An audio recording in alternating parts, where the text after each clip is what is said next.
వీళ్ళని దూరం చేసిండ్రు, వాళ్ళు నిలగొట్టిండ్రని. మరి నిన్న ఎందుకో నీ సొంత అన్న కూతురు పెళ్ళి అయితే నీ కుటుంబ సభ్యులు రాలేదు ఎందుకు? చెప్పు సమాధానం. నీ సొంత అన్న కూతురు పెళ్ళికి నీ సొంత కుటుంబ సభ్యులు, నీ భార్య నీ కూతురులే కదా నీ కొంత కుటుంబ సభ్యులు, ఎందుకు పోలేదు? ఎందుకు మాట్లాడాలి వ్యక్తిగతమైన విషయాలు, కుటుంబ విషయాలు? ఏమవసరం? నువ్వు ఒకటి మాట్లాడితే ఇంకోటి వస్తుంది కదా.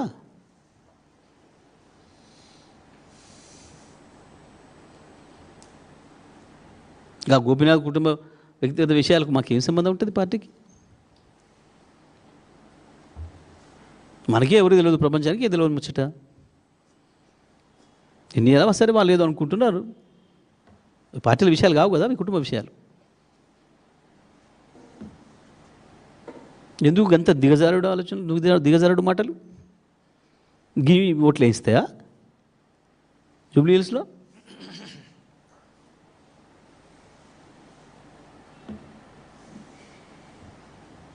చేసినావు ఏదో ప్రయత్నం, అజరుద్దీన్ గారికి మంత్రి పదవి ఇచ్చి ఇంకేందో చేసి ఏందో మాట్లాడవు, ఏందో మాట్లాడినావు, బలగొట్టుకున్నావు.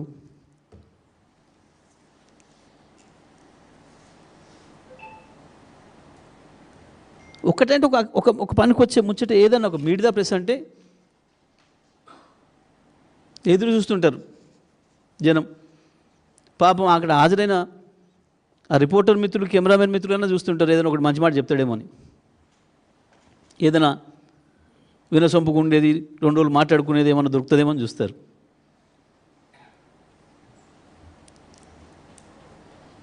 పాపం వాళ్ళకే విసుకొస్తున్నట్టుంది.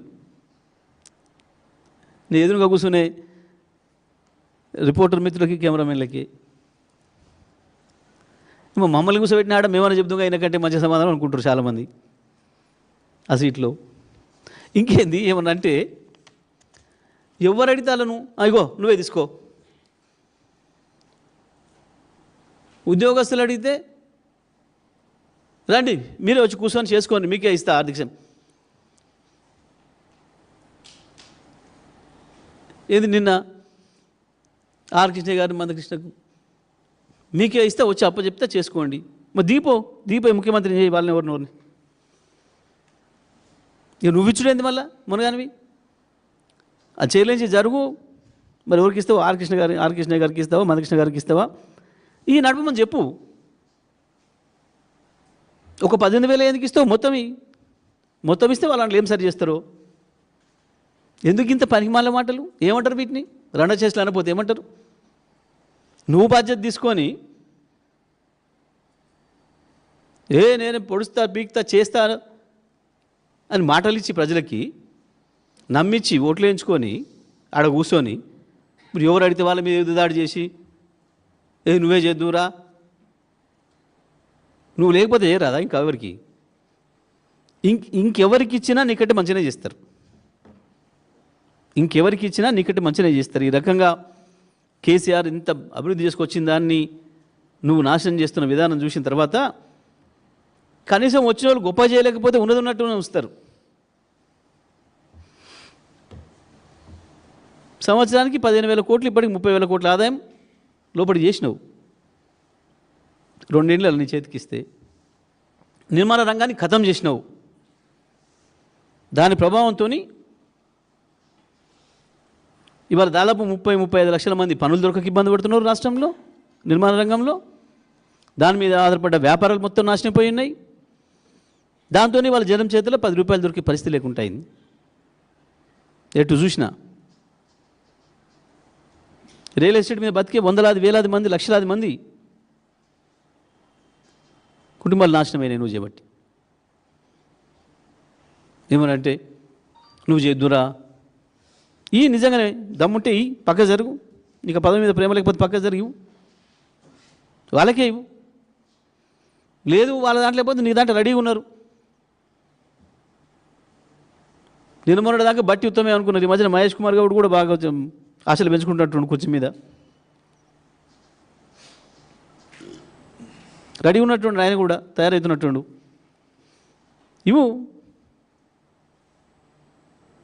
నువ్వు లేకపోతే ఇప్పుడు లేడీ ప్రపంచంలో ఏందో నువ్వు చేద్దురా అడిగిన నెల దబాయించి కాలేజీలో ఏమంటే కాలేజీలో భయపెట్టించి ఏం పరిపాలన ఏం చేస్తున్నావు అసలు?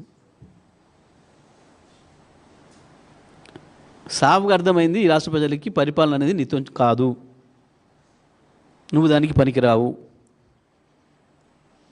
ఆ కనకపు సింహాసనం మీద దేని కూసబెట్టిన సామెత గుర్తు చేసుకుంటున్నారు ప్రజలు. ఒక భాష మార్చుకోవైతివి, పద్ధతి మాట్లాడే విధానం మార్చుకోవైతివి ముఖ్యమంత్రి అయిన తర్వాత. ప్రెస్ మీట్లే కాదు, మీట్ ద ప్రెస్ను కూడా గదే పద్ధతులు నడిపినావు. గవే అబద్ధాలు, గవే పనికి మళ్ళా మాటలు, గవే బూతులు. ఇది నీ బతుకు.